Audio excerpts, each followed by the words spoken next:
muy buenas tardes a todos. Hola Rocío, ¿cómo estás? Muy bien, muy contenta. ¿Qué tal? Estupendamente. Estupendamente. Claro que sí, contento porque volvemos aquí a sus casas para estar una hora y media, casi una hora y media, con todos ustedes en directo hablando de temas muy saludables. De temas saludables, de invitados muy importantes y muy especiales, con reportajes sorprendentes, todo para ustedes, para toda Castilla y León. Y ya saben que tenemos un número de teléfono que pueden participar desde ya mismo con nosotros porque estamos en directo. Eso es, esperemos que sus llamadas llenen nuestras líneas 983 40 93 98, así que deseamos y nuestros colaboradores estarán dispuestísimos a prestarles toda la ayuda necesaria y también un correo electrónico. Un correo electrónico para consultar dudas o sugerir algún tema, ¿por qué no? A vivirbien@rtvcyl.es. Todo facilísimo, a su disposición desde ya mismito, y vamos a ver lo que tenemos hoy, que es un programa muy especial. Póngase cómodo y prepárese para hora y media de contenidos saludables que mejorarán su calidad de vida. Si quiere potenciar su masa muscular, esté atento a los consejos de Raquel Blasco, nuestra experta en medicina deportiva, ya que nos hablará de los batidos que pueden aumentar nuestros músculos. El altruismo, su significado y consecuencias serán los temas que abordaremos con una de nuestras psicólogas de cabecera, Nieves Andrés. Como cada martes, nos visitan miembros de FEDER. Esta semana charlaremos sobre el síndrome Marfan, una enfermedad poco frecuente que afecta al tejido conectivo. Nos iremos con los más pequeños de la casa de campamento de verano. ¿Qué cuidados reciben? ¿Qué comen? El pediatra Rodríguez Molinero nos contará cómo preparar a los niños para estos días. Además, visitaremos el Museo de Medicina de Ampudia y mucho más. No se muevan porque comienza A Vivir Bien. Empieza, claro que sí, a vivir bien, la 1:09 y vamos a comenzar nuestro programa hablando de las enfermedades raras. Como cada martes, pues les traemos uno de esos ejemplos que quizá nos alerta un poquito más de esa situación que vive mucha gente que no es siempre conocida. Hoy vamos a hablar de un síndrome, lo han escuchado en sumario, que se llama síndrome de Marfan, y para ello pues han venido hasta nuestro plató tres personas que nos lo van a explicar estupendamente. Está Natalia Rojas Herrero, es vicepresidenta de la Asociación del Síndrome de Marfan. Muy buenas tardes. Hola, buenas tardes. Bienvenida. Muchas gracias. También se encuentra con nosotros Carmen Quirós, pertenece a la Junta Directiva de esta asociación. Buenas tardes y bienvenida. Y su hijo, Guillermo Jiménez, que es afectado por el síndrome de Marfan. Buenas tardes, Guillermo. ¿Qué tal estás? Bien. Bueno, pues antes de nada, el síndrome de Marfan nos lo van a explicar, una enfermedad hereditaria. Sí. ¿A qué afecta, Natalia? Es una mutación en el cromosoma 15, en el gen de la fibrilina, y entonces afecta al sistema cardiovascular, al músculo esquelético y a los ojos. No siempre afecta, claro, a todos esos órganos, pero sí, hay veces que sí. Depende de cómo sea la mutación, pues puede afectar a uno, a todos, a ninguno, porque hay gente que tiene las características físicas y a lo mejor no tiene una afectación importante en ninguna de las cosas importantes. En su caso, ¿le afecta a todos? En mi caso, no me llames de usted, por favor. Bueno, Natalia, en tu caso... Sí, a todo. Sí, a mí tuve muchísima suerte porque me diagnosticaron nada más nacer y la verdad es que eso fue una suerte tremenda, porque el problema de nuestra enfermedad es que en muchísimos casos, al ser una enfermedad genética hereditaria, se diagnostica a raíz del fallecimiento de una persona en el núcleo familiar. Y a mí la verdad es que me diagnosticaron nada más nacer. Nací en el Hospital de la Paz en Madrid, mi madre trabajaba allí, vino a verme un traumatólogo que trabajaba con ella y había estado en Estados Unidos y dijo, uy, esta niña es un Marfan. Y a raíz de ahí, bueno, pues un poco dando palos de ciego al principio, porque bueno, pues tampoco tenían, ellos no sabían muy bien tampoco lo que hacer, y poco a poco pues Claro. Pues bien. Ahora nos contaréis también cuáles son los tratamientos, los nuevos tratamientos que existen para este síndrome, pero antes, Carmen, Guillermo, ¿también se le detectó el síndrome nada más nacer? No, cuando tenía unos 2 años. Desde que nació era un niño muy alto, muy delgado, y los médicos no hacían más que mirarle y buscarle a ver por qué crecía tanto, y aunque comía bien no engordaba. Y al final en el cole, en la guardería a la que iba, nos dijeron que se acercaba demasiado a los papeles para mirarlos, lo llevamos a un oftalmólogo y fue el que, dilatándole la pupila, vio que tenía el cristalino cambiado de sitio, sulusado. Y a partir de ahí vino el diagnóstico de síndrome de Marfan con las revisiones pertinentes de todo lo demás, de cardiología, de traumatología y de todo. Porque también le afecta a Guillermo también tiene un Marfan del libro, tiene todas las afectaciones. Todas están controladas, está muy bien seguido por los especialistas, sobre todo por los que forman parte de la unidad multidisciplinar del Hospital 12 de Octubre de síndrome de Marfan, y ahí es donde le siguen en todo. Guille ya le han operado de un ojito porque el cristalino se le luxó, y para evitar riesgos y que perdiera la visión del ojo se lo quitaron.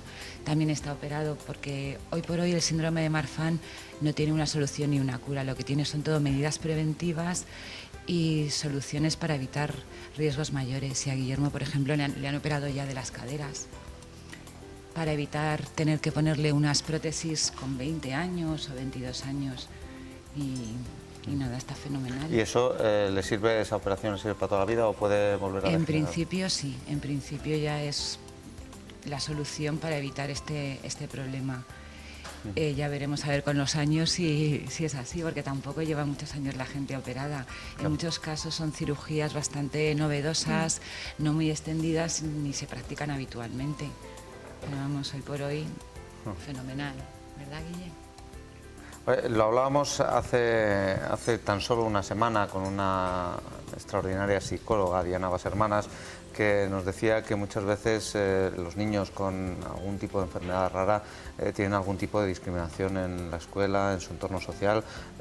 Guillermo, ¿tú en la escuela te sientes uno más? Sí. Sí. ¿Qué tal es tu día a día? Bien. Bien. ¿Tienes algún problema? No. Nada, bueno, no está muy... Es que es un poco tímido. Muy hablador. Lo entendemos, la televisión y las cámaras... Nada más, es uno más, Ajá. siempre. Y los profesores están concienciados, porque también hablábamos de eso con la psicóloga, de que los profesores también deberían tener un protocolo, deberían hacer cursos, digamos, para comprender lo que les pasa a mucha gente, porque muchas veces son ellos mismos quienes discriminan a esos alumnos. En el caso de Guillermo, afortunadamente, tanto su padre como yo nos hemos preocupado desde el minuto 1 que todo el profesor que tuviera contacto con él y todo su entorno escolar conociera el síndrome de Marfan, supiera en qué consiste y cualquier riesgo que podía entrañar su vida diaria, que la verdad es que son muy pocos, y en eso no hemos tenido ningún problema, porque en el día a día su vida es normal, no tiene ninguna separación salvo algún ejercicio físico en clase de deporte o jugar al fútbol o tirarse de cabeza en la piscina, y como también su visión es bastante menor que el resto, se sienta en primera fila. Esas son las precauciones que tienen que tener, y desde luego por parte de los profesores de Guillermo siempre hemos tenido todo el apoyo del mundo y se han involucrado a la hora de conocer más y saber más. También creo que es una labor de los padres el dar a conocer para que se sepa y se conozca y se pueda tratar bien. Me da igual que sea síndrome de Marfan que cualquier otra patología. Natalia, el tratamiento en muchos casos, como estamos viendo en el caso de Guillermo, es sintomático, pero también tenéis algún otro tratamiento que tengáis que seguir durante toda la vida. Los que tenemos problemas cardíacos, digamos, que tenemos una raíz aórtica o la aorta en su totalidad está un poquito dilatada o hay riesgo de que se dilate, pues tomamos un fármaco que hasta ahora estaba siendo el atenolol, que es el que estaba descrito para nuestra patología, es un beta bloqueante, y ahora están realizando un estudio aquí en España sobre el atenolol versus losartán, que es un fármaco que se viene utilizando desde hace muchísimo tiempo para tratar la hipertensión y que se cree que en nuestro caso podría frenar la dilatación. Entonces, bueno, están haciendo un estudio comparativo de los dos fármacos y están participando personas desde los 7 años, Guille, por ejemplo, está dentro del estudio, hasta los 60 años. Y bueno, pues esperemos que para el año que viene tengamos resultados y a ver si son positivos. Pero vamos, la mayor parte del tratamiento es preventivo o paliativo. No hay un tratamiento que sea curativo. Entonces, bueno, pues cuando la raíz aórtica tiene una dimensión importante o se cree que puede crecer muy rápido, pues se hace una cirugía preventiva, que en el caso, bueno, pues el doctor Forteza, que es el cirujano coordinador de la unidad multidisciplinar de síndrome de Marfan, que está en el 12 de octubre, en el Hospital 12 de Octubre, pues la realiza con éxito y de una manera totalmente rutinaria. Ya hay como más de 40 personas operadas y con muy buenos resultados. Entonces, jolín, es que no tiene nada que ver esa cirugía con la que están haciendo ahora, con la que, por ejemplo, me tuvieron que hacer a mí, que bueno, pues me hubiera supuesto tener que tomar Sintrom de por vida, aunque no es así, porque a mí al final me tuvieron que hacer un trasplante cardíaco. Yo estoy trasplantada de corazón. Y a mí, por ejemplo, lo que comentaba antes Carmen de las caderas de Guille, a mí me tuvieron que poner la prótesis, tengo una prótesis completa en la cadera derecha y la otra cadera pues pendiente de ponerla cuando tenía 23 años. Entonces, pues hombre, la cirugía que están haciendo, es complicado que los médicos les expliquen a los padres que un niño que puede correr, que está bien, aparentemente, pues tenga que pasar por el quirófano para hacer una cirugía de este tipo, pero claro, es para prevenir a la larga. En un rato vamos a ver un reportaje magnífico sobre cómo ha evolucionado la medicina en la historia. Nos hemos ido a Estampudia, se ha ido Blanca a Estampudia, pero vamos a centrarnos en lo práctico, en esa evolución de la medicina. Yo no sé si hace 11 años tienes, ¿verdad, Guillermo? No, 10. 10 años, perdóname, que te haya echado uno más. Es que claro, parece que tienes 11, oye. Yo no sé si cuando le diagnosticaron a Guillermo su enfermedad, la cosa estaba tan evolucionada como ahora mismo, porque sí que es verdad que muchas veces es detectable, ¿no? Porque tenéis las extremidades quizá un poquito más largas que lo normal, ¿no? No sé si ha evolucionado hay mucho. Hay características físicas muy claras que podrían dar lugar a que los profesionales, bueno, pues tuvieran la sospecha. Entonces eso sería súper importante para prevenir. Pero bueno, sí, o sea, ahora ya llegas a urgencias, tienes cualquier problema, llegas a urgencias y la gente sabe lo que es el síndrome de Marfan. Cuando yo era pequeña no lo sabían. Claro. O sea, ni cuando yo era pequeña ni hace 20 años. Yo he tenido que ir por urgencias y he tenido que explicarle a la persona que me ha tratado lo que era mi enfermedad. Entonces, pues ahora ya es otra cosa, menos mal, porque... Casos reales que nos encontramos desgraciadamente muy a menudo en este programa. Yo no sé si queréis, me imagino que sí, lanzar algún mensaje hacia la sanidad, hacia esa evolución que quizá queremos todos también, que los protocolos avancen cuanto más mejor de cara a los médicos. ¿Algún mensaje, Carmen? Pues yo diría que ojalá, a pesar de ser rara y con pocos pacientes afectados, todo el mundo... de cada 10.000 creo que es, ¿no? Aproximadamente, 1 a 2 cada 10.000. A pesar de lo rara que es y de las pocas personas afectadas, ojalá cualquier profesional de la medicina, cuando vea un síndrome de Marfan, pueda diagnosticarlo para que tenga un seguimiento completo, protocolizado, sea en el Hospital 12 de Octubre o en cualquier hospital de España, y así su vida no corra ningún riesgo. Es lo que me gustaría, que nos conozca todo el mundo. Claro. Y casi que nos vean por la calle y digan, ese es un síndrome de Marfan. Eso es lo que me gustaría, porque eso significa salvar las vidas y dar calidad de vida a los pacientes. Natalia. Es que no puedo decir nada más que eso, que lo más importante en nuestro caso es la prevención. Entonces, si te encuentran a un niño con características así, pues eso, los brazos muy largos, las extremidades muy largas, el tronco un poco más corto, el tórax... puede estar el esternón puede estar hacia afuera o hacia adentro. Son características, le puede pasar a personas que no tengan el síndrome de Marfan, pero bueno, va sumando y son características claras. El paladar ojival, no sé, son cosas que no hace falta una máquina para decir o un análisis para decir, este tiene esto, no.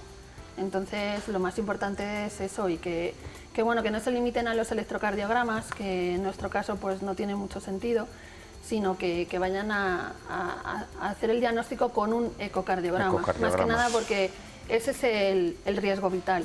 El resto de patologías, pues sí, nos podríamos quedar ciegos, bueno, limitados de movilidad, pero al final el riesgo vital es el cardiovascular, entonces es lo más importante.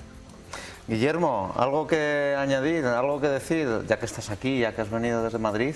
No. Nada más. Bueno, oye, no nos has contado, porque os he visto a los tres con una pulsera muy parecida, ¿tiene que ver con, con la asociación? Cuéntalo tú. Sí, A ver, ¿en qué? pues que las venden. ¿Las vendéis ahí en la asociación? Bueno, pues hacemos, Las ¿no? hacemos. ¿Y con qué las hacemos? Cuéntalo. Con las chapas de las latas. con las chapas de las latas. Son muy bonitas, ¿eh? Yo quiero compraros una, así que ya lo sabéis. Muchas gracias. Bueno, pues muchísimas gracias, Natalia, Carmen, Guillermo. Un placer teneros aquí esta tarde. Muchas gracias y a que vosotros evolucione. por el espacio que dedicáis a las enfermedades raras y en este caso por habernos invitado a nosotros a poder un poco dar a conocer nuestra enfermedad. Para Muchísimas nosotros es un gracias. placer siempre que podamos avanzar un poquito más en esto de la salud, que es básicamente a lo que se dedica nuestro programa. Nos vamos a publicidad, vamos a volver enseguida, les vamos a hablar de los suplementos deportivos, así que no se vayan. Forces, ¿no? Forces no me suena. Sí, cuando van a hacer un niño. Pues para los partos. Será para alguna señora que quiera dar a luz. Cuando va a dar a luz una persona, vamos, una mujer, claro. Un útil o una herramienta que se utiliza en ginecología, ¿no? ¿Es también algo de medicina o no? Pues no me suena. ¿Para qué sirve los forces? Por si sale el niño mal, para cogerlo. Pues creo que se utilizan para cuando un niño no puede salir bien, pues sacarlo con más facilidad, ¿no? Como unas tijeras, entre comillas, entonces lo que hace es abrir la vagina para que el niño pueda salir. Pues cuando va a nacer la criatura y hay que ayudarla porque no puede sola. Pues no tengo mucha idea porque es un tema que desconozco.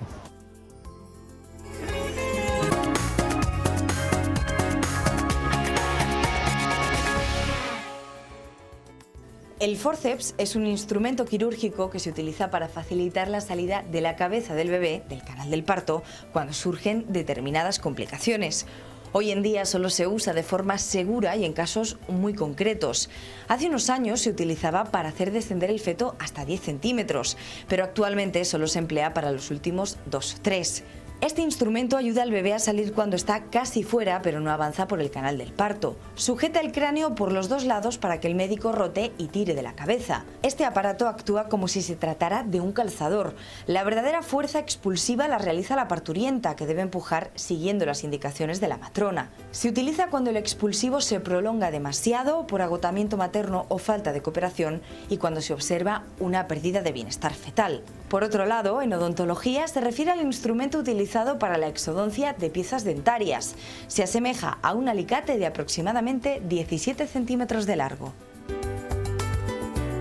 Bueno, estamos de vuelta y ahora sí, no sé si mis cámaras de plató pueden hacer un plano detallado de todo lo que tenemos hoy en la mesa. Tengo que decir que no es mío y no voy a decir de quién es, pero bueno, es de alguien que practica deporte, normalmente suele ir acompañado de todas estas sustancias, unas sustancias que se pusieron de moda en el año 80 y que bueno, llegaron como un suplemento para todos los deportistas. Raquel Blasco nos lo va a contar todo muy bien porque ahora está muy de moda y cada vez son los jóvenes, más jóvenes quizás, los que bueno, pues hacen uso de estos productos. Muy buenas tardes, Hola, Raquel Blasco, médico internista.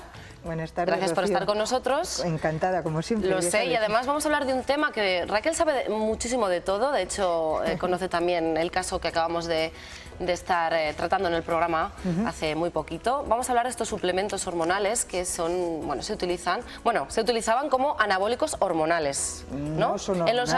En los años 80. No son hormonales, las proteínas ni los aminoácidos ramificados son proteínas y las hormonas son proteínas, pero no todas las proteínas son hormonas. Eso es. Entonces en absoluto son hormonas. Lo que pasa es que algunos de ellos llevaban además, cuando no estaba legislado en su composición, restos de hormonas, que es lo que empezó a generar alarma entre la población general. Pero ahora afortunadamente desde el año 2000, exactamente esto no venía en el guión, o sea que me lo sé de memoria, desde noviembre o diciembre del 2000 está perfectamente reglamentado, se revisó además en el año 2001, en febrero del 2001, y está reglamentado exactamente toda la proporción de los alimentos, de los suplementos nutricionales que deben de tomar o que está especialmente preparado para deportistas. Ninguno de ellos tiene que tener ni siquiera trazas de hormonas, pero sí que es verdad que son anabolizantes. Sí. Anabolizantes, que significa que produce masa muscular. Eso es lo que significa anabolismo muscular en este caso, que es el aumento de la masa muscular, no solamente en volumen, sino en número de fibras musculares. Pero hay varios tipos, ¿no? Imagino, muchísimos tipos de suplementos. De hecho, aquí todo el muestrario que tenemos, que como tú muy bien dices, no decimos de quién es, pero no lo vamos a decir. Tiene un surtido como para vender. Venta ilegal no, ¿eh? No, ilegal no, por Dios bendito. Pero sí que es verdad que hay una gran variedad. Y esto es porque, bueno, pues porque cada vez se atrae más al público, tanto más cuanto más joven es. Y está poniéndose, como tú muy bien decías, de moda entre nuestra población más joven el ir muy temprano al gimnasio, 16, 17 años. Cada vez más jóvenes. Cada vez más jóvenes. En la mayoría de los gimnasios de nuestra comunidad se permite la entrada para hacer trabajo incluso de musculación a partir de los 16 años. De manera que es legal perfectamente, está normalizado que a partir de los 16 años tú puedes acudir al gimnasio. De manera que es allí donde te pones un poco en contacto con gente que lleva más tiempo que tú, gente que ves mucho más voluminosa que tú, gente que ves más hecha que tú. Y entonces pues lo clásico es primero fijarse qué tipo de ejercicios hace y lo segundo, y también muy importante, qué cosas toma. Y entonces, bueno, pues ahí es cuando puede empezar el problema de educación, de cultura general. ¿Cuáles son los más comunes, los suplementos más comunes? Pues la mayoría de ellos son mezclas de un módulo de proteínas puro y duro, más aminoácidos ramificados generalmente, o bien la mezcla como este que tenemos aquí, que es una mezcla de un 30% de hidratos de carbono y un 70% de proteínas. Sí que me gustaría decir que hay dos tipos diferentes de suplementos proteicos. Uno que es el suplemento proteico, de verdad, que debe de tener, por lo menos como este, un 70% en su composición de proteínas y el resto de lo que sea, generalmente hidratos de carbono, y otro, suplementos nutricionales enriquecidos con proteínas, así se tienen que llamar, por ley, por norma, en cuyo caso tienen que tener como mínimo un 25% de proteínas. El resto puede ser lo que sea, hidratos de carbono habitualmente, sales, alguna otra historia, pero tienen que tener como mínimo, para poder ser denominados así, un 25% de proteínas. Pero ya te digo, los más habituales son módulos proteicos puros, en torno a un 70% mínimo de proteínas y el resto con algo de hidratos de carbono, para favorecer la absorción. Lo decíamos el otro día, que para que el agua se absorba necesita hidrato de carbono y para que el hidrato de carbono se absorba necesita sales minerales. Pues esto es un poco lo mismo, Cada uno de los productos vehiculiza al otro. ¿Dónde se venden? ¿Cómo hay que adquirir estos productos? No se pueden comprar en cualquier sitio y hay que tener una fiabilidad, ¿no? Absoluta. Mira, ser fiables, ¿no? en la mayoría de en las farmacias se pueden encontrar. Es más, yo siempre le recomiendo a mis deportistas que no por supuesto minuscabar la excelente tarea que en algunos casos se hace en algunos gimnasios de suplementación nutricional, insisto, pero en la farmacia de alguna forma el farmacéutico está acostumbrado a tratar no solamente con suplementos nutricionales, sino incluso con, por supuesto, con fármacos y con elementos que de alguna forma, excedida la dosis, no alcanzada esa dosis, puede generar daños para la salud del individuo, de manera que esto también se vende en farmacias, se vende en parafarmacias, se vende en herbolarios y en tiendas de alimentación específica y por supuesto se vende también en los gimnasios. Es muy importante que tengan asumido el consentimiento por parte de la Comisión Europea, no solamente del medicamento, sino de los suplementos nutricionales, exactamente, y que tiene el sello de la CE. Y si es así, ninguna hormona se nos va a escapar dentro y no vamos a tener ningún riesgo pequeño, pero potencial, de malversionar la norma, de tener un problema de dopaje. Y lo digo esto sobre todo para los deportistas profesionales. En muchos casos la normativa dice que el deportista es responsable en todo momento de lo que se encuentre en su control de dopaje, pero tampoco miras, sí que lo miras, pero ocasionalmente si consumes un producto que no está exquisitamente reglamentado puedes tener problemas. Me dicen que nos queda 1 minuto y medio y yo tengo tantas preguntas que de verdad vamos a intentar resumirlas en 1 minuto y medio. A ver. ¿Son buenos, son malos? ¿Quiénes lo pueden tomar, quiénes no? Algunos que tengan algún tipo de enfermedad, alguna dolencia, colesterol quizás. Y mucho cuidado en la fase de desarrollo y maduración en todos estos chavales que empiezan a tomarlo. También esto de la creatina, pero bueno, si lo puedes resumir... En 1 minuto y medio, lo dejamos si quieres parte para la próxima semana, y eso lo dejamos abierto. ¿Quiénes lo pueden tomar? La gente que lo vaya a utilizar de verdad. Me explico, todos los deportistas o gente que practica una actividad física intensa y que necesite un entrenamiento de fuerza, necesite hacer masa muscular y no destruir tanta masa muscular incluso con un entrenamiento de carrera continua, de resistencia. ¿Por cuánto tiempo y a qué dosis? El tiempo que dure la arrancada del entrenamiento deportivo, sobre todo al comienzo de la temporada deportiva, y luego si vas a hacer un entrenamiento de fuerza en los ciclos que considere tu preparador físico o tú mismo. Dosis. Una dosis que supere más de 2 gramos por kilo de peso es una locura. Aparte de que no hace ningún beneficio, no por tomar más, van a estar más para cachas. nada, en absoluto. Se reconvierte en grasa, engordas, echas agua y te inflas absolutamente de agua, y de otro lado encima sobrecargas fuertemente la función renal, con lo cual puede haber problemas importantes. Gente, por lo tanto, que tenga algún tipo de patología relacionada con el aparato urinario, o sea, gente que tenga un cierto grado de predisposición a patología renal, no solamente lo tienen contraindicado, sino que tiene que ser exquisitamente controlado, incluso con analítica. Y por supuesto, por prescripción facultativa, en el caso de que haya que hacer un entrenamiento con esta suplementación. Gente que tenga algún tipo de disfunción hepática, lo mismo. Y por supuesto, nuestros jóvenes que todavía no están maduros, tienen que aprender a tener cultura de la suplementación. No todo vale para todos y no por tomar más vamos a conseguir mejores beneficios. Y siempre, desde luego, que vayamos a hacer un trabajo de fuerza. El tomar un batido de proteínas y luego después tomarme la Bartola, pues obviamente no sirve para nada. O una cañita, bueno, eso es mejor todavía. Yo creo que hemos intentado resumir prácticamente todo. Hablaremos largo y tendido de las modas, ¿no?, de este tipo de suplemento la próxima semana, y como siempre, muchísimas gracias. Nosotros encantados de poder hablar de temas que yo creo que están de actualidad. Absolutamente. Para todos esos jóvenes que poco a poco pues van descubriendo lo que es el mundo este de estar fuerte. Guapo y de estar... Aquí tenemos algunos cámaras que están bien, ¿eh? Alguno que otro. Sí, un poco más para la izquierda. Estaba buscando. Lo tenía que decir, Carlos, lo siento.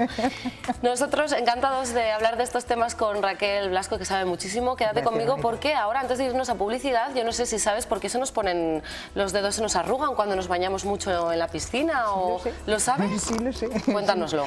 Pues lo primero, la mano en la bandera, que era la que, bueno, la de los cadáveres que morían ahogados, es porque se suelta la parte superficial de la piel de la parte de dentro de la piel, y esos pequeños hilitos de enganche se separan, entonces se arruga porque perdemos el colágeno, se embebe de agua y pasa para adentro. Mira que bien, y es un ingenioso mecanismo corporal de defensa. Ni más ni menos, porque te defiendes con ese embebimiento de agua de que te entren las cosas hacia adentro, hacia la parte más débil. Increíble, Raquel Blasco sabe de todo. Nos vamos a publicidad y volvemos enseguida. Hablamos de psicología positiva, no se lo pierdan. Hasta ahora.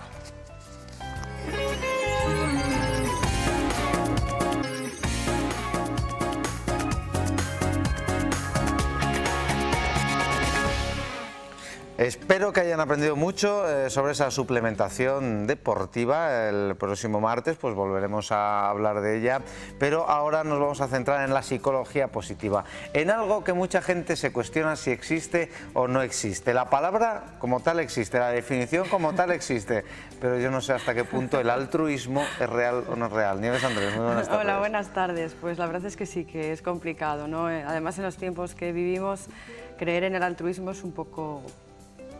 No ver que hay detrás otros intereses es un poco difícil, ¿no? Porque vivimos en una época de mucha competitividad, de conductas muy egoístas, donde uno tiene que mirar para sí mismo y solo para sí mismo. Entonces entiendo, ¿no?, que te resulte difícil creer en este valor o en esta virtud humana, ¿no? Me resulta difícil básicamente porque el altruismo, o la definición de altruismo, es básicamente ayudar a los demás sin esperar nada a cambio, pero siempre esperas algo a cambio, que es tu satisfacción personal de haber ayudado a la gente. Claro, ¿no? Claro, por eso a lo mejor el altruismo genuino, ¿no?, o puro, que sería aquel en el que realmente no se espera un beneficio, pues es difícil de entender, ¿no? Porque quien más o quien menos pues puede pensar, bueno, pues Pues a lo mejor no lo hace por intereses económicos, pero lo hace por intereses morales o religiosos o de satisfacción personal, ¿no? La verdad es que el altruismo, que sería lo opuesto al egoísmo, entendido, como hemos dicho, ¿no? Como una no espera de beneficio, parece ser que el auténtico altruismo es aquel en el que, bueno, puede ser que tú tengas una satisfacción o que te genere felicidad desarrollarlo, ¿no?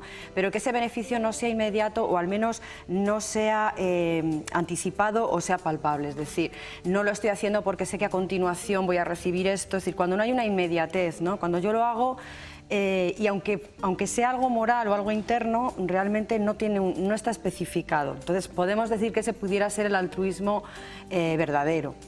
¿Vale? Aunque el verdadero sería hacerlo porque sí.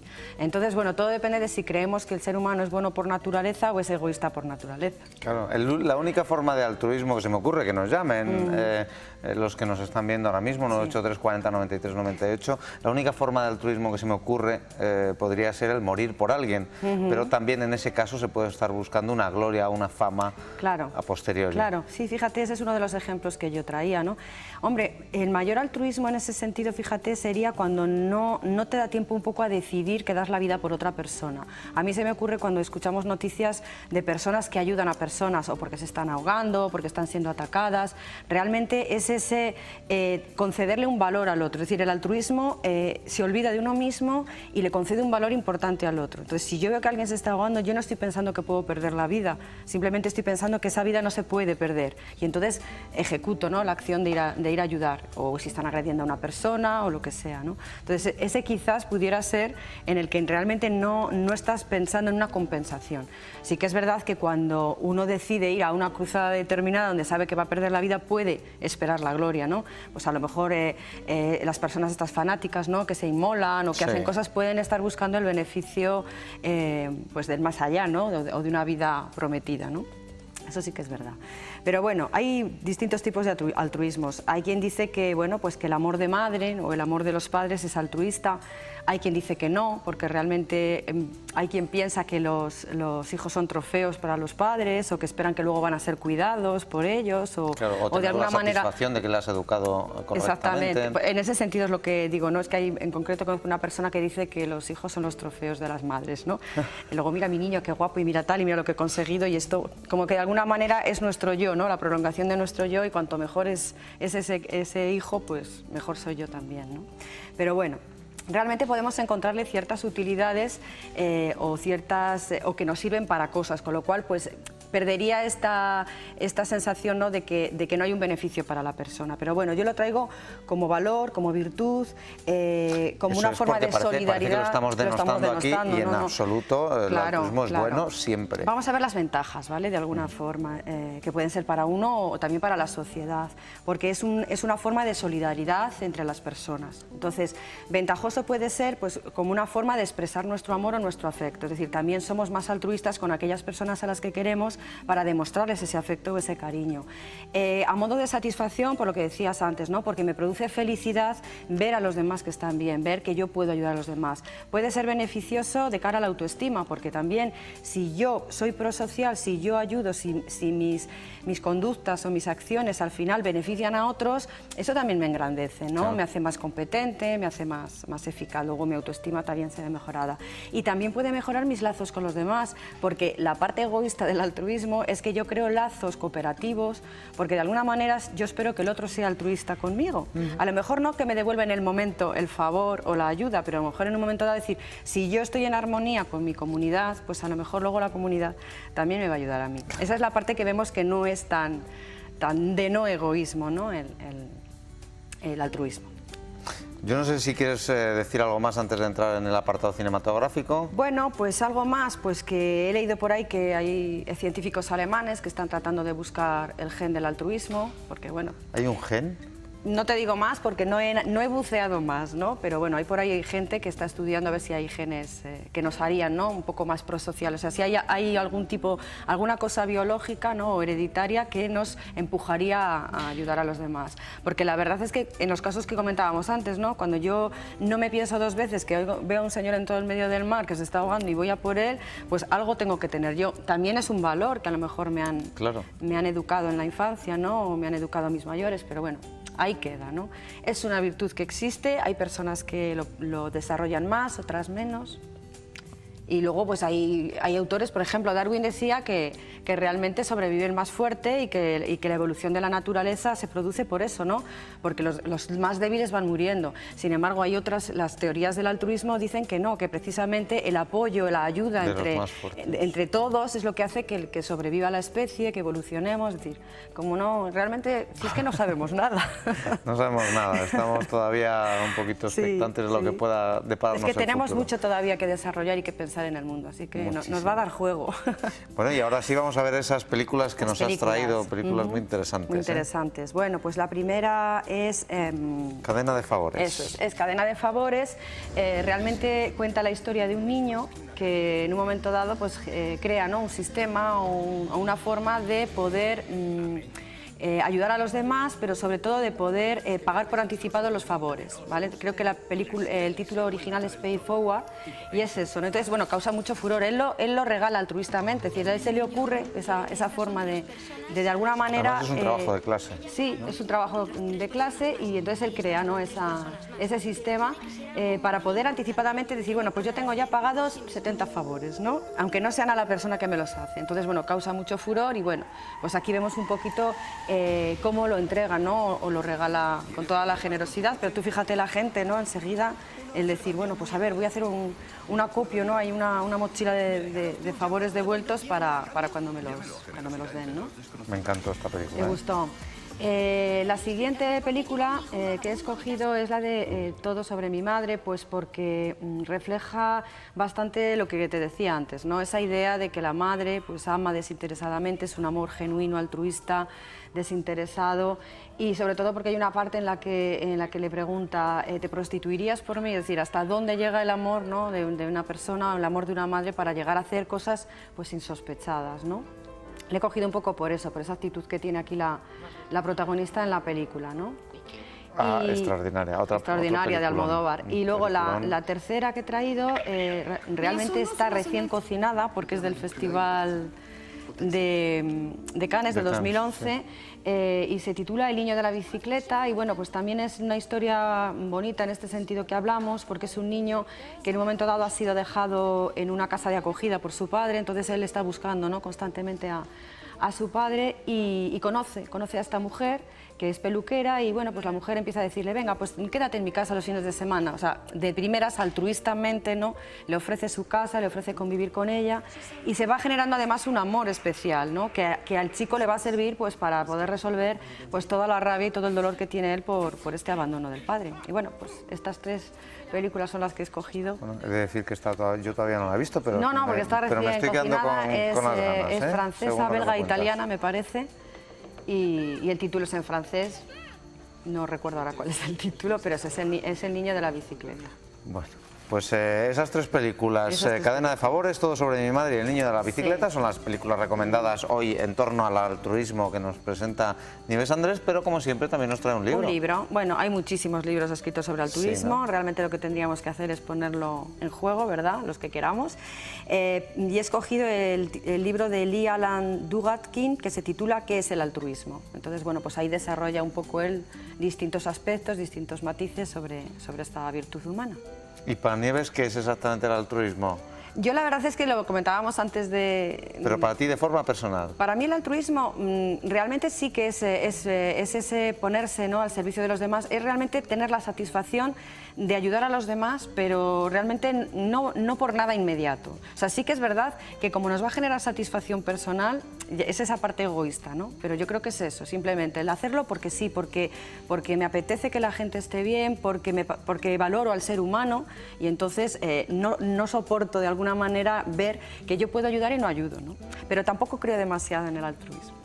Bueno, en lo que es la definición. En lo que es la definición pura y dura del altruismo, por supuesto. Pero sí que lo ejecuto. Vamos, yo creo que tú también eres altruista, me han dicho. Sí, en cierto modo yo creo que sí que soy altruista y además yo creo que esa satisfacción personal es buena para mí y es buena para los demás. Simplemente por humanidad, ¿no? Porque el altruismo al final también es humanidad y si tú quieres al ser humano, si tú crees en él, si tú puedes ayudar y aportar, Eso es el altruismo, para mí. Ahora me contarás quién te has dicho que soy altruista.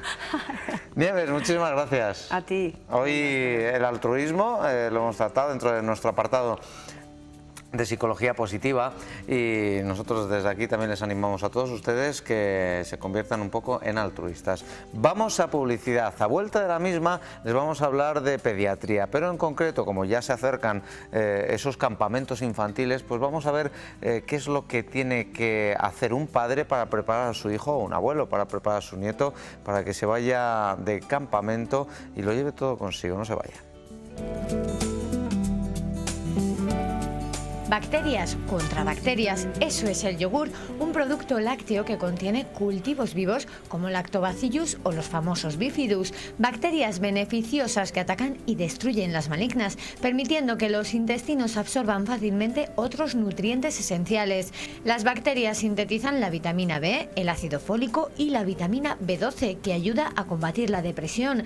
También aumentan la absorción del calcio y magnesio, necesaria para conservar la salud de los huesos. Además, no hay que olvidar que el yogur es una buena alternativa para quienes no toleran la lactosa de la leche.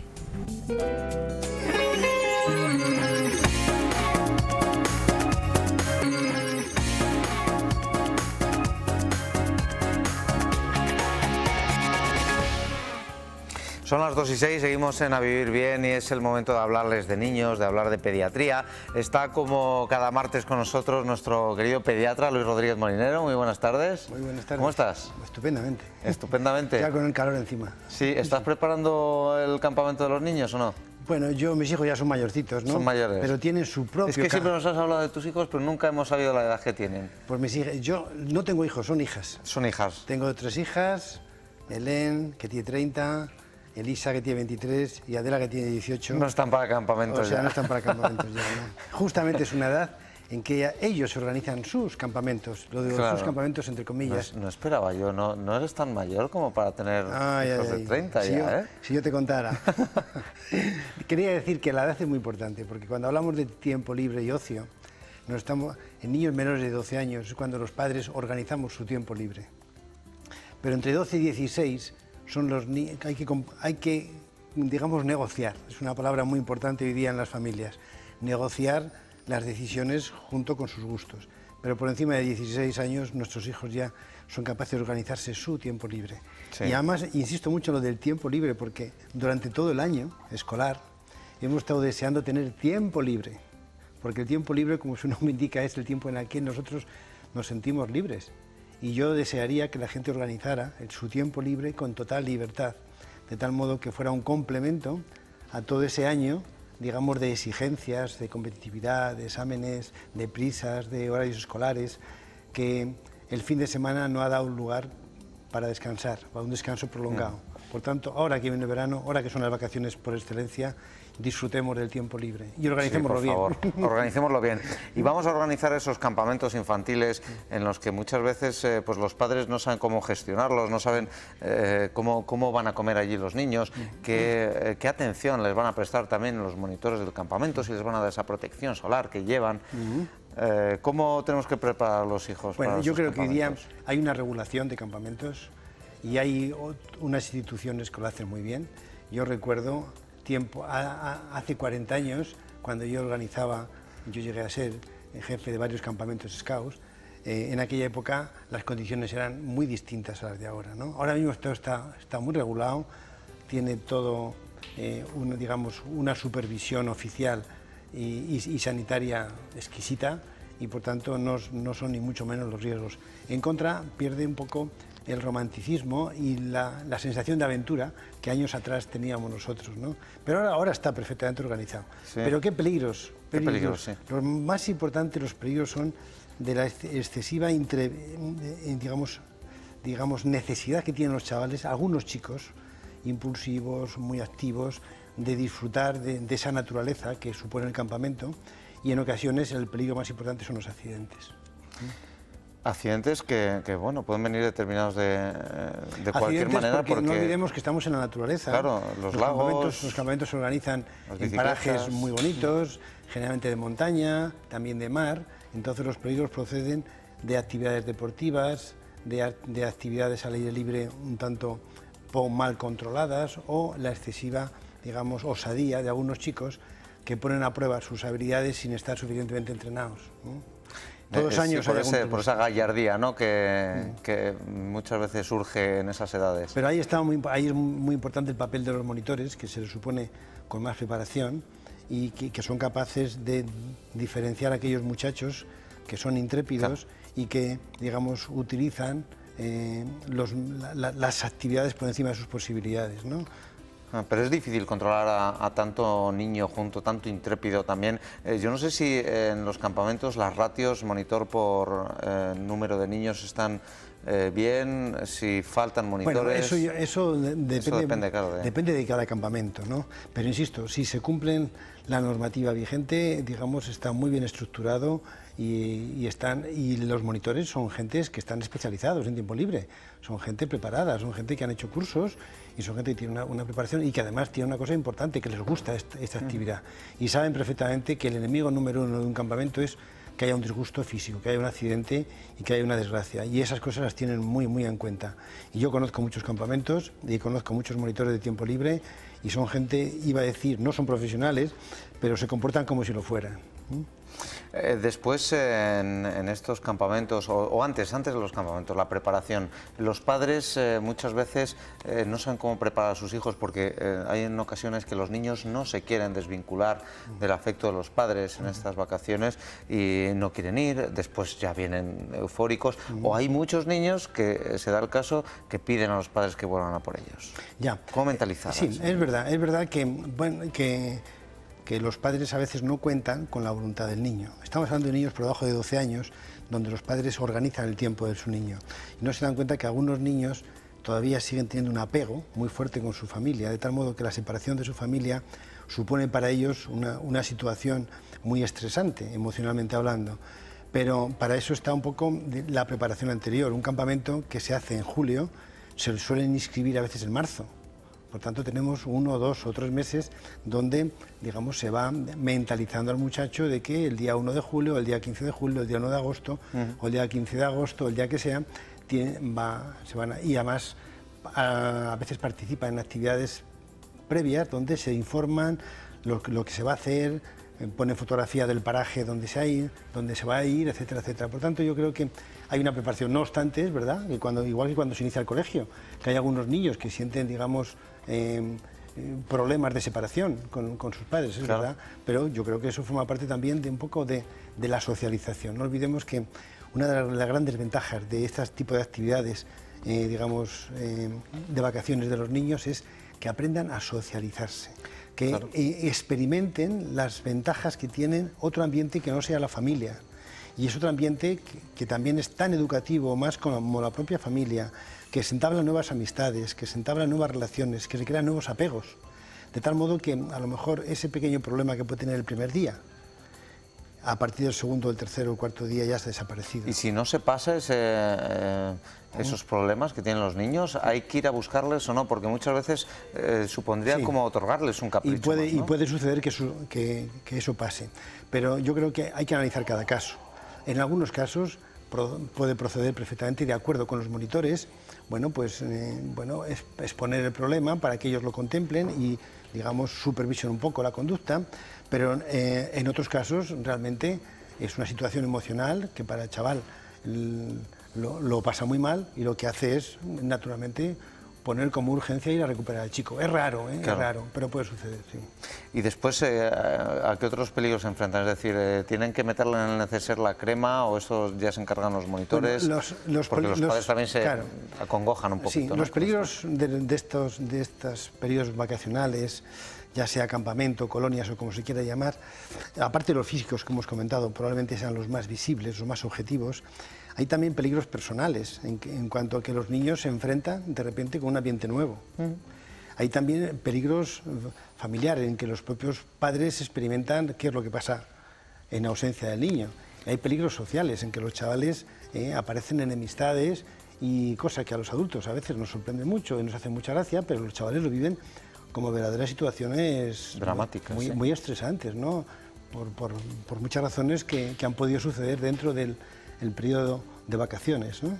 Por tanto, hay peligros físicos, hay peligros emocionales y hay peligros personales. Los chavales, ¿cuántos, a veces los muchachos, vengamos por caso un muchacho que se haga pis, que se orine, o que un buen día en esas situaciones se haya orinado y alguien lo haya detectado y a partir de ese momento le hayan puesto un mote, que puede suceder, pues naturalmente. Incluso los monitores, yo he vivido alguna situación que se ha dado este caso y muchas veces son los monitores los que te ponen en esa tesitura al niño. Pues lógicamente yo creo que esos monitores deberían supervisar que eso no es pedagógico. No olvidemos una cosa, el fundamento de un campamento, el fundamento de una colonia, el fundamento de las vacaciones es continuar una trayectoria educativa.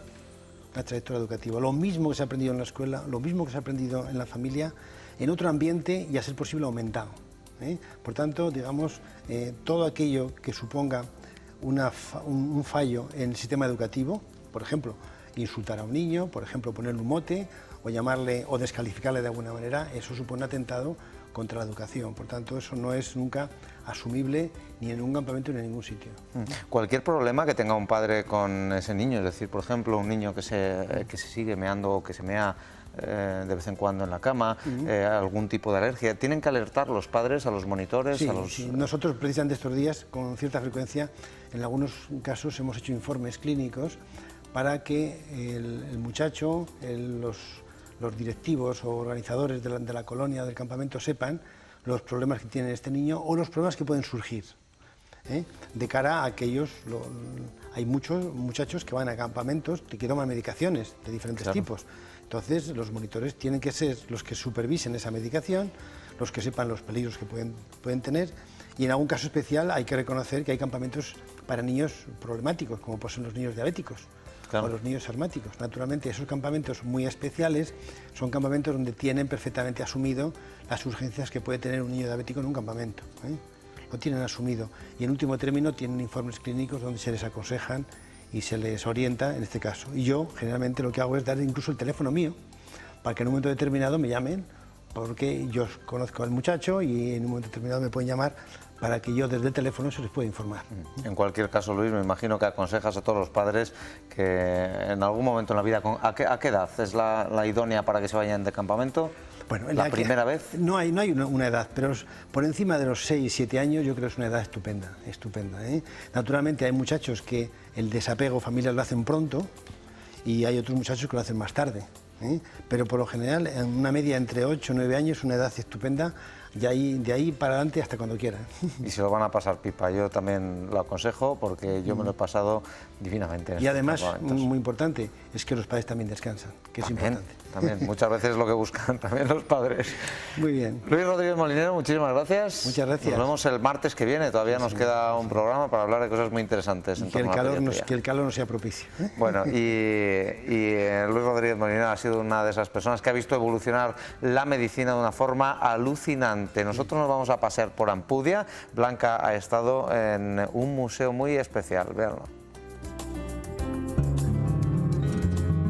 Conocer cómo era una consulta médica de finales del siglo XIX, cómo eran los sillones del dentista de principios del XX o poder ver la evolución de la anestesia son tan solo algunas de las piezas que podrá descubrir en el recién inaugurado Museo de la Medicina de Ampudia en Palencia. Hola, ¿qué tal, doctor Albano? Muy bien, siéntate. Gracias. ¿Estos muebles de consulta médica de qué años son más o menos? Bueno, pues aproximadamente puede ser de los años 50, que se utilizaban pues en los centros de salud, en las consultas hospitalarias. ¿Es de los objetos más modernos o más antiguos? No, estos son ya de los más modernos. Hay cosas mucho más antiguas, desde mediados del siglo XIX hasta los años 50 aproximadamente, o los años 60. ¿Nos las enseña? Sí, adelante. Lo que hemos tratado ha sido de recrear lo que podía ser una consulta pues en mediados del siglo XIX, principios del siglo XX, donde el médico pues, habitualmente contaba con el código deontológico, la orla con los compañeros con los que había estudiado, libros que le servían para informarse, revistas. Todos estos objetos que estamos viendo, ¿de dónde han salido? tienen su origen fundamentalmente en la exposición que, con motivo del centenario del Colegio de Médicos, en el año 1998, han estado durante mucho tiempo guardados en el Colegio de Médicos en busca de un lugar donde poder hacer un museo de la medicina. En la consulta del médico de principios del XX, del siglo XIX, el médico hacía de todo. Atendía a los partos, atendía a todo tipo de enfermedades, hacía suturas, hacía pequeñas intervenciones quirúrgicas, y en su origen pues todos los cirujanos pues eran médicos, prácticamente médicos generales, que luego se van especializando. Aquí podemos ver fundamentalmente material de otorrinolaringología. Tenemos abrebocas, tenemos una pinza para extraer cuerpos extraños del oído. Abajo tenemos unos dilatadores laríngeos para los casos de obstrucciones. Se utilizaba como alternativa a la traqueostomía.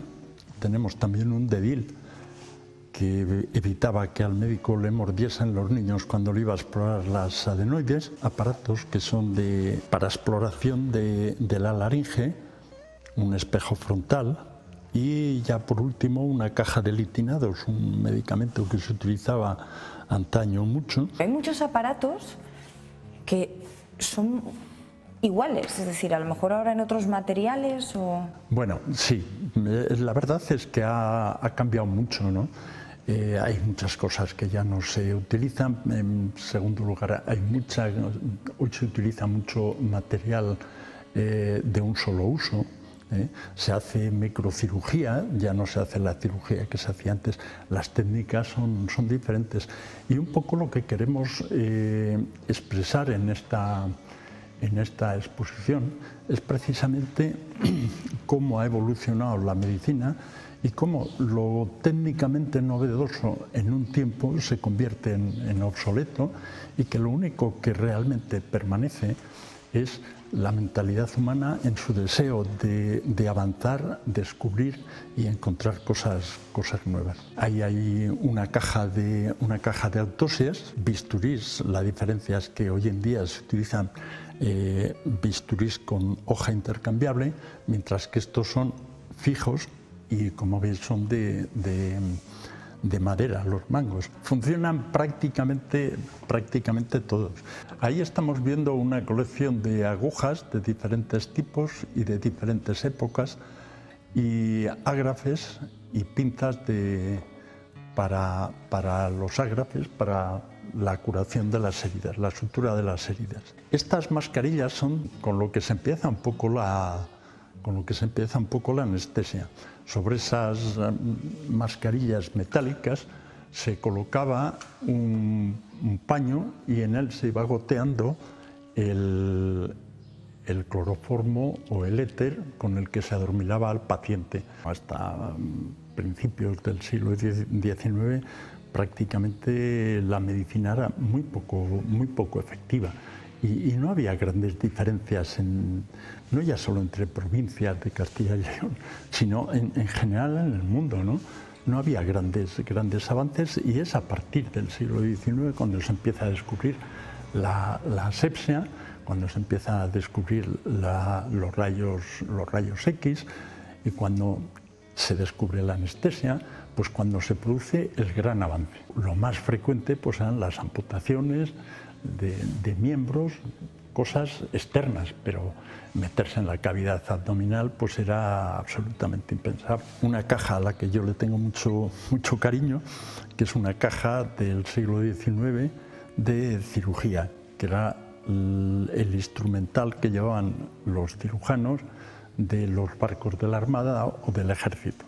¿Cuáles son las disciplinas de las que tienen más material? Pues fundamentalmente lo que más hay es de ojos, de otorrino, de urología también. También tenemos mucho material de ginecología, de cirugía. La sensación que tiene la gente es fundamentalmente curiosidad. Curiosidad porque cuando le operan, cuando le hacen cosas... Estás dormido. Sí, Estamos dormidos. o no tiene la oportunidad no tiene la oportunidad de preguntar y de ver el material, ¿no?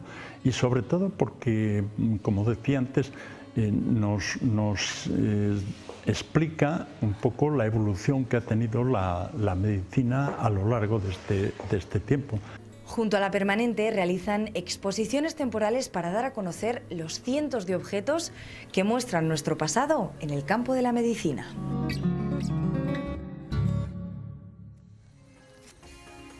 ¿Cómo ha evolucionado todo, Rodrigo? A mí estas cosas me encantan y además, si nos lo cuenta Blanca Fraile, muchísimo mejor. Que se ha puesto pajarita y todo. Sí, estaba muy elegante. Bueno, hemos llegado al final. Espero que les haya interesado a todos ustedes el programa de hoy, sobre todo a aquellos papis que ya están pensando en enviar a sus hijos a algún campamento. Mucho cuidado y sobre todo déjenles que disfruten al aire libre, sin padres, que está muy bien. Por cierto, bueno, ha estado hoy aquí, van a tener el próximo 15, que es el último día del programa, ¿Sí? Van a tener una sorpresita, ha estado hoy por aquí visitándonos Reyes con Sara. Unas cuantas sorpresas el último día del programa, sorpresas. Así que no se lo pierdan, que por ser el último yo creo que merece la pena y nos vamos, que parece que nos estamos Pero mañana volvemos, siempre, es verdad, claro. no, mañana a la 1:10 estaremos aquí con todos Eso ustedes. para hablar de salud y tratar temas muy interesantes. Hasta mañana. Adiós, chao.